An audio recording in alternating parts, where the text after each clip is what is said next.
Balik tayo doon guys sa dinaanan natin kanina. Para doon tayo dadaan sa kalsada papunta doon sa tuktok ng bundok na yan. Tinik, puro tinik eh. Isang klaseng kahoy lang, puro matinik. Lalo na to, maganda siya, di ba? Maganda rin.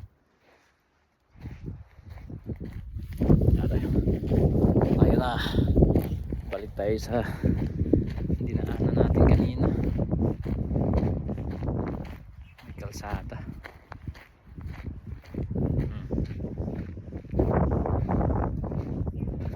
Tsaka maganda rin siya tingnan. Parang yung tinik na parang disenyo eh. Spiky tree.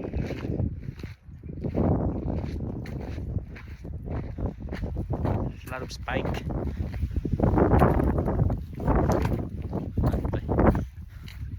Diba? Eh wala akong nakita ng pugad ng ibon. Ang daming ibon pero walang pugad. Sa baba niya oh, green na green eh. Ang gandang tingnan. Oh. Diba? Green na green siya oh. Kasi dito bihira ka lang makita itong mga greenery eh. Dito ko lang nakita yung green na green masyado. Oh. Ang ganda. Pero sana walang ahas dito. Video lang tayo sa green.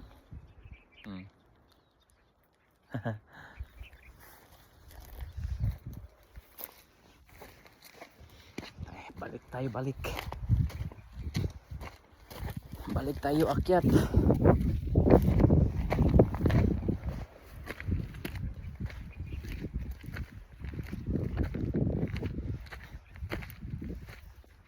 Dito tayo.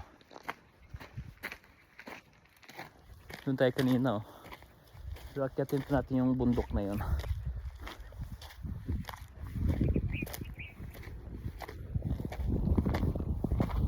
Diba? Nakakapagod din. Pero mag-enjoy ka rin.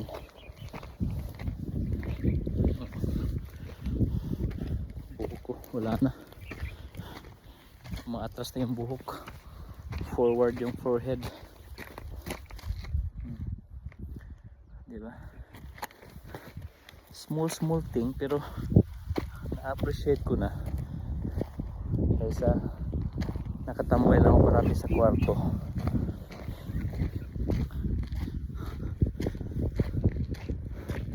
Dito may mga bahay na doon.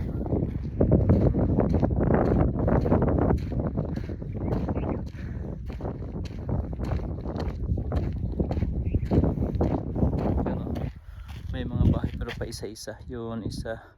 Doon sa taas may isa din. Dito naman sa kabila meron din. Dito tayo kasi bakit doon eh.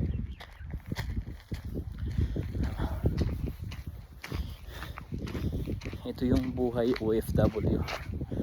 Actually nung una hindi ko ini-expect na mapunta ako dito sa bukid na to kasi nasa city ako, nasa Tamam Alcobar. So 6 years mahigit ako doon. Ngayon kailangan nating lumipat ng kumpanya.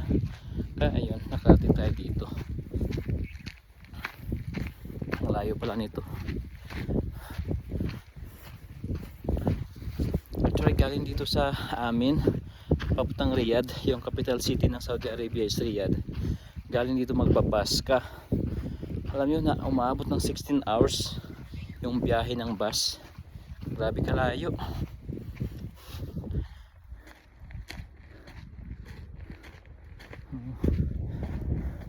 Siguro dadaan ka pa ng 4 na city or 5 city. Parang 4 parang nasa 4 o 5 city pa bago ka makarating sa Riyadh. Ganun kalayo galing dito sa amin.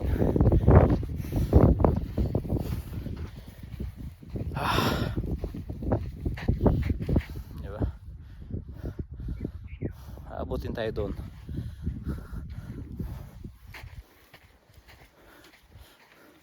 Doon ako kanina sa itaas. Diba? Pabalik-balik na lang ako eh. Ito. Kasi mamaya dito ako dadaan sa kalsada. So iiwan ko lang to dito. Kasi parang ano to eh. Kumbaga souvenir ko.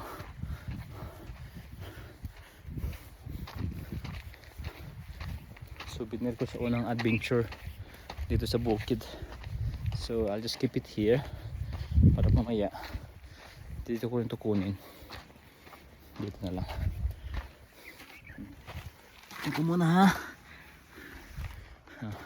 Ito yung sabi ko na resort din yan siya. Ito resort din yata to eh, pero hindi pa to tapos. Malaki to. Siguro kinapos sa budget kaya tinigil na lang yung construction.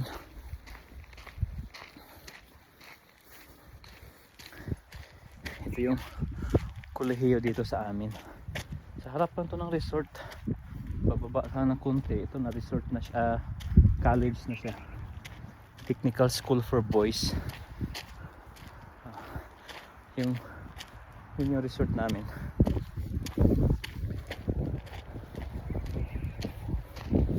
Ito highway na to eh, kalsada na to. Yan yung resort na isa. Pag may mga malalaking wedding dyan dinadaos. Diyan papuntang highway. Minsan kami pumupunta, tumadaan. Pag pumupunta kami ng sentro, mamamalingke, diyan kami maghihintay ng sasakyan. Dito walang taxi dito. Walang taxi. Ang ginagawa, tatayo ka sa tabing highway. Lahat ng dumadaang sasakyan kailangan mong parahin. Kung maswertihan ka, may ihinto sa'yo at makasakay ka, magbayad ka lang ng 2 real, 3 real. Yun yung rate nila dito papuntang sentro. Actually mura lang siya, pero ang hirap, minsan tatayo ka doon ng 10 minuto, 15 minutes, maghintay lang ng sasakyan na may maawa sa'yo na makasakay ka. Minsan yung iba hindi na napapabayad. School, yun yung harap ng school. Dito na siya dito na yung sabi ko na ano, yung so dito tayo dadaan. Explore lang.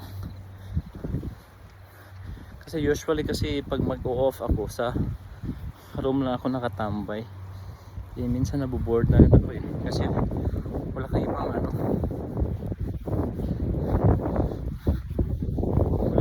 puntahan during off.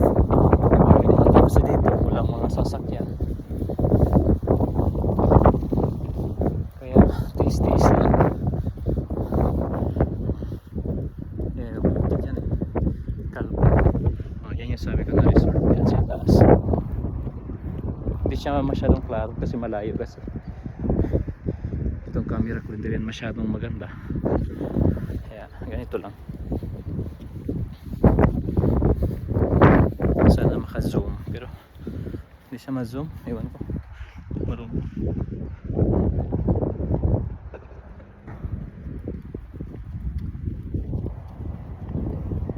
May ano dito eh, may ano din dito, may park na malaki. Pakita ko lang. Ay, hindi pa naman ano dito. Ayan oh. Dali lang.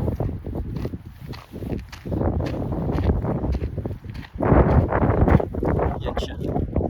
Park yan siya. Park yan. Oh. Pero di pa makapunta dyan.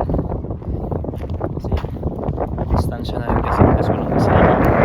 Hindi yung isa ka.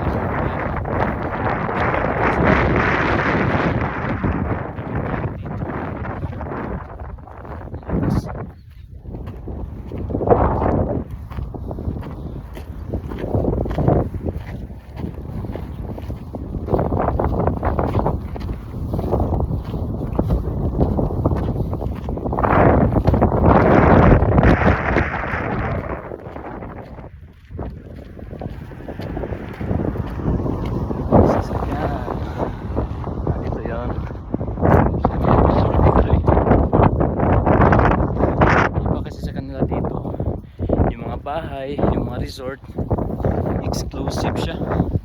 Dami yung bakod. Ang tataas ng mga bakod doon, parang doble pa yung mga tao eh. Siguro sa 12 feet yung mga bakod nila. Kasi ano kasi sila, yung mga Saudi parang anong tawag yan, conservative sila masyado.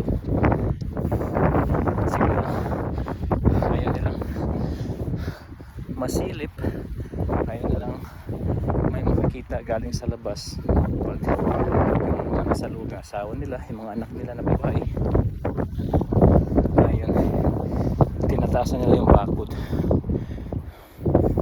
Dito na kasi yung sa amin parang town to siya eh, dito na area Sab Alalaya pangalan ng town. Sa amin na city pero maliit siya eh, feeling ko town lang.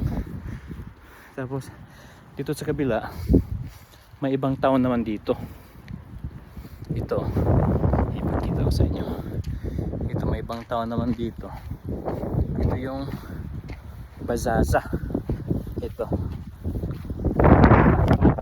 dito yan, Bazaza yan dyan, ibang town naman yan siya.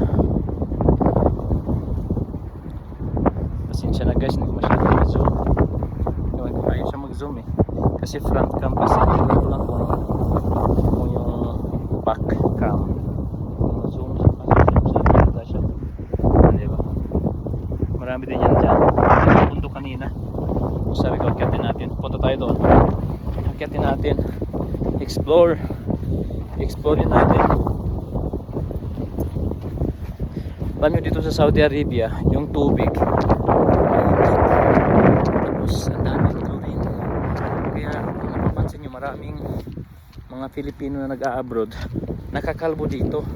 Kita ko nga kung napapansin nyo, for sure napapansin nyo yung buhok ko, ano na siya, paubos.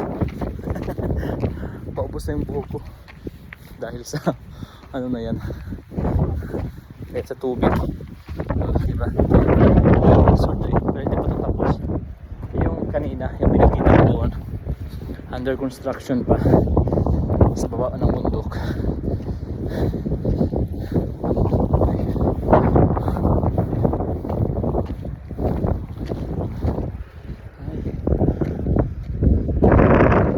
Dito na pala ito yung kalsada, hanggang dito lang siya.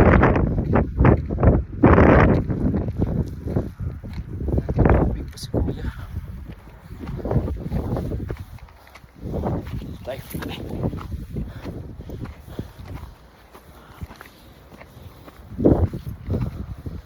Oh, parang nabibiyak yung ano,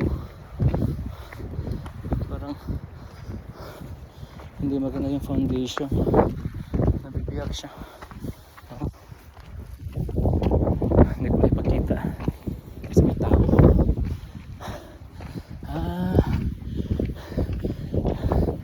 Ang kalsada ano pala siya. Ito na yung kanina. Okay.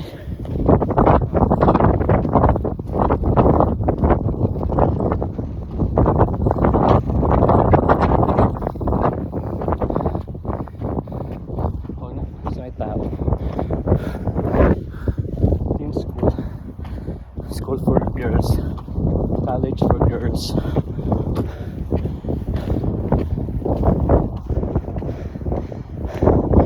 Layo na pala, malapit dito sa bundok. Yun na.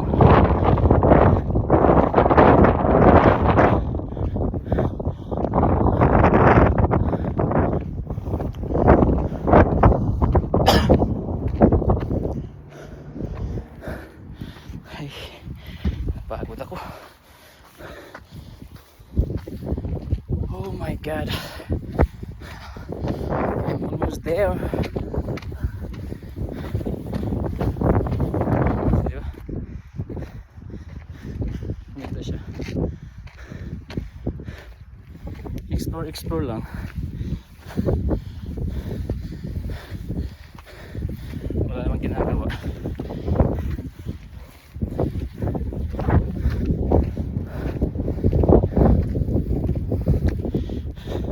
Feeling ko sa lakas ng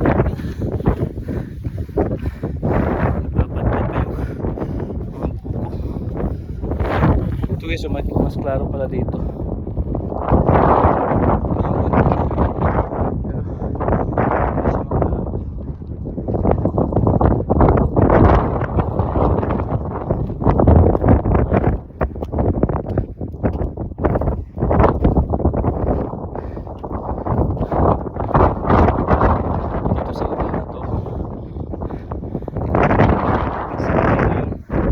Abha, yung Abha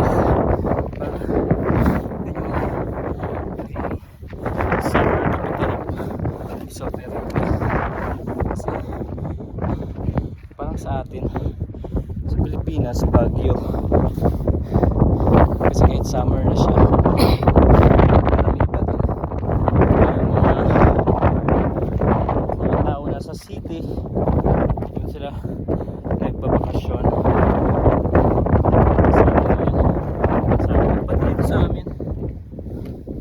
Kahit summer season, malamig pa din dito.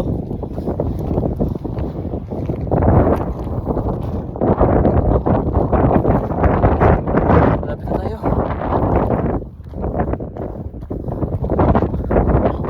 Malapit na guys. Samahan nyo ako i-explore ang bundok ng Saudi Arabia.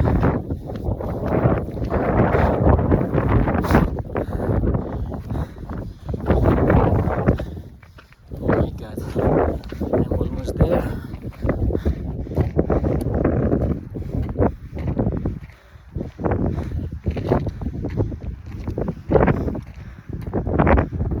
Ito lang siya.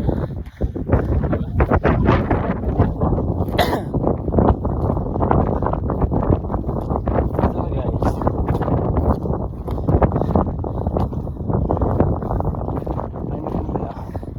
Doon ako sa bundok na yun. Tapos pagpunta na ako naglalakad kanina.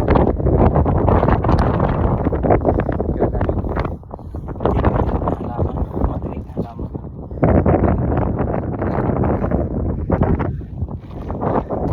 Kukunti pa. Ngayon pa. Malapit na din.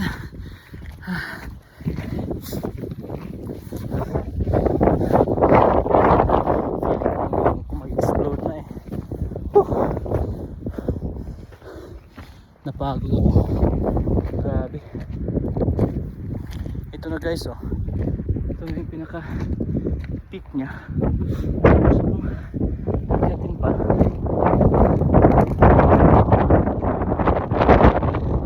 Kasi makita yung other side. No, not that side. Makita natin, di ba? Ay! Kaya natin to. Dito na.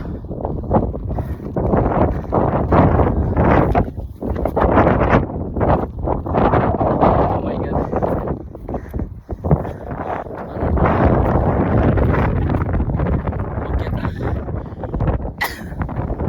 Everest. I am the first Filipino to climb the mountain of Saudi Arabia. Oh my God. This is it. Yeah, this is the peak. I'm on the peak now. Peak. Kanya guys. Both side. Nakita niyo yung mga bahay.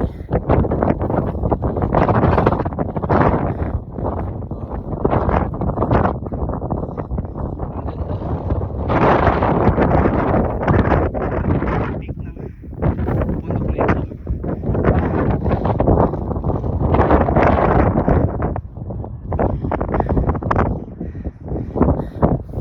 Hindi ko akalaing today maakyat ko to. Actually, matagal ko nang pinaplano na akyatin ko dito. Kaso lang, parang minsan tinatamad ako. Minsan natatakot. Ngayong araw, nagkaroon ako ng lakas ng loob na akyatin. Grabe yung hangin.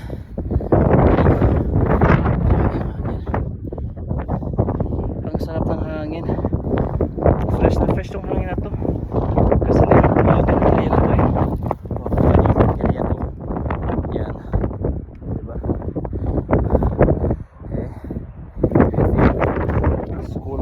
girls. College for girls. Yan yung Bazaar Town. Bazaar Town. Dito sa kabila. Diba?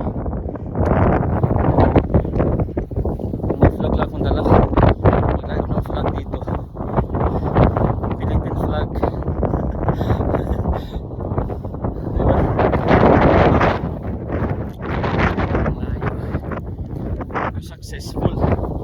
Successful yung market natin dito kahit malayo siya, pero ngayon unaw kasi grabe ang tuktok na ito. Ito yung pinakatuktok talaga. Okay, so okay,